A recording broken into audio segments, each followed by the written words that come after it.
လူတယောက်ကအောင်မြင်တာမအောင်မြင်စားကိုနေ့စဉ်တူရမှာလှုပ်လှုပ်ခါရှိတဲ့အရာတွေပေါ်မှာလည်းမှုတည်တယ်အဲ့ဒါကြောင့်မို့ကိုအောင်မြင်မှုအတွက်အောင်မြင်နိုင်တဲ့လှုပ်လှုပ်ခါရှိတဲ့အရာတွေအားလုံးဖန်ဆင်းမှာအမြဲတမ်းလုပ်နိုင်အောင်ကြိုးစားပါစီးပွားရေးလောကမှာကိုယ့်ရဲ့အဖွဲ့အစည်းကိုအုပ်ချုပ်တဲ့အချိန်ဥဆောင်တဲ့အချိန်ကြရင်လည်း routines ကအရင်ရေးကြည့်တယ်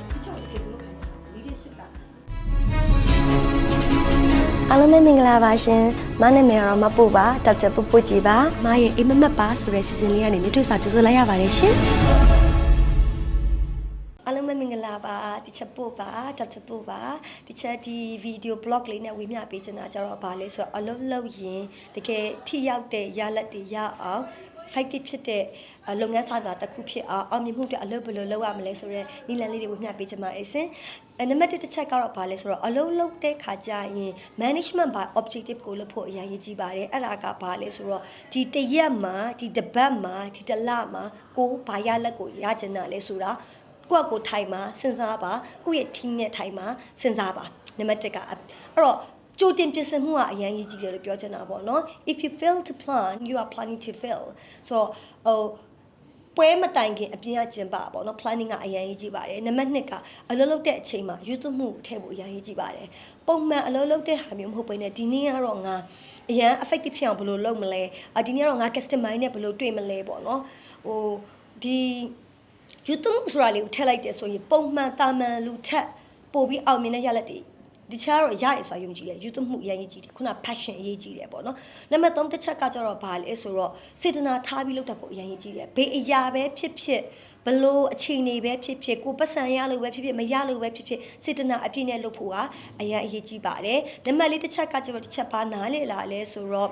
routines makes a culture routine ဆိုတာလူတယောက်ဘလို့အလုပ်လုပ်လဲအဖွဲ့အစည်းတစ်ခုဘလို့အလုပ်လုပ်လဲဆိုတာ culture လုပ်ပုံကိုင်ပုံကိုလည်းဖန်ဆင်းပေးနိုင်တယ် structure ကိုလည်းဖန်ဆင်းပေးနိုင်တယ် system ကိုလည်းဖွဲ့စည်းပေးနိုင်တယ်အဲ့ဒါကြောင့်မို့တစ်ချက်ပါအကြံပေးခြင်းလဲဆိုလူတဦးတယောက်အနေနဲ့လေကိုအောင်မြင်ဖို့အတွက်ဘလို့ routine ဆိုတာလုပ်ငန်းဆောင်တာလုပ်ထားရှိတဲ့အရာပေါ့အဲ့တော့လူတယောက်ကအောင်မြင်တာမအောင်မြင်ဆိုတာကိုနေ့စဉ်တူရမှာလုပ်ထားရှိတဲ့အရာတွေပေါ်မှာလည်းမှုတည်တယ်အဲ့ဒါကြောင့်မို့ကိုအောင်မြင်မှုအတွက်အောင်မြင်နိုင်တဲ့လုပ်ထားရှိတဲ့အရာတွေအားလုံးကိုဖန်ဆင်းမှာအမြဲတမ်းလုပ်နိုင်အောင်ကြိုးစားပါစီးပွားရေးလောကမှာကိုယ့်ရဲ့အဖွဲ့အစည်းကိုအုပ်ချုပ်တဲ့အချိန်ဥဆောင်တဲ့အချိန်ကြရင်လေ routines ကအရင်ရေးကြည့်တယ်ဘလို့လုပ်ငန်းဆောင်တာနဲ့ဥပမာ meeting ကိုပုံမှန်လုပ်တာ customer တွေနဲ့ပုံမှန်တွေ့တာတစ်လားတစ်ခေါက် creative ဖြစ်တဲ့ innovative ဖြစ်တဲ့ project လုပ်တာ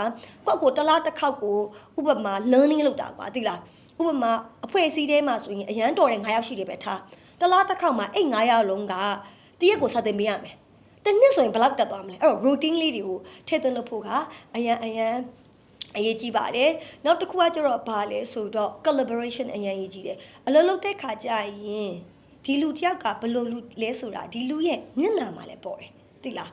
ဒီလူရဲ့နေ့စဉ် routine ကသူလူတွေနဲ့ပူးပေါင်းပြီးလုပ်တတ်တာလားမလုပ်တတ်တာလားအဲ့ဒါကြောင့်မို့ collaboration ကလည်းအရင်အရေးကြီးတဲ့အခါကဏ္ဍမှာပါပါတယ် collaboration ပူးပေါင်းလုပ်ဆောင်တဲ့အလေးအကျင့်ကိုကိုယ်တိုင်လည်းမွေးမြူပါအဲ့လိုဥမာခါလေးကြာရင်ကွာချက်ဆိုလဲတွေးမိတယ်ကိုယ်တယောက်တည်းလုံးလိုက်ပြီးသွားတယ်ဒီလောက်ကအဲ့တော့များသောအားဖြင့်ကျွန်တော်ကတယောက်တည်းပဲလုပ်ချင်တယ်ဒါပေမဲ့အဲ့ကြောင့်မို့စကားရှိတယ်တလားမြန်ပြီးချင်တယောက်တည်းလုပ်ပါတယ်ဝေးသွားချင်အများနဲ့လုပ်ပါတယ်အဲ့တော့ကိုကဝေးလဲသွားရမယ်မြန်လဲပြည့်ရမယ်ဆိုတော့တယောက်တည်းလဲ effective ဖြစ်အောင်လုပ်နိုင်ရမယ်သူများနဲ့လဲပူပေါင်းပြီးလုပ်ဆောင်တဲ့ကာချာကိုလုပ်ဖို့အရန်အရေးကြီးပါတယ်နောက်ဆုံးတစ်ချက်ကကြတော့လဲကြရင်ပြန်ထပါကိုလူတွေကဆွဲခေါ်တဲ့အချိန်လည်းရှိမယ်တွန်းချတဲ့အချိန်လည်းရှိမယ်ဘလို့အချိန်တွေမျိုးမှပဲမဆိုငါသမိုင်းငါအနာဂတ်ငါအိမ်မက်ကပုံဖော်တဲ့သူကငါပဲဖြစ်ရမယ်ဆိုလူတယောက်ကတော့တနာလိုက်တာဆိုတာပြောတော့တာလွယ်တာနော်အဲ့ဒါကြီး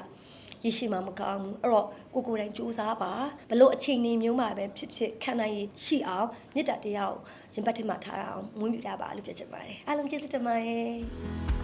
ကျွန်တော်အဆောမှာ this is paper this paper behind this is obligation အောင်မြင်မှုရဲ့နောက်တော့ဟာရေးဖြစ်တယ် Yes very good effort here support yes very good support here Wow! No, because I'm so impressed. Yes. Again. Oh, that's the new something that I proposed. How did you know?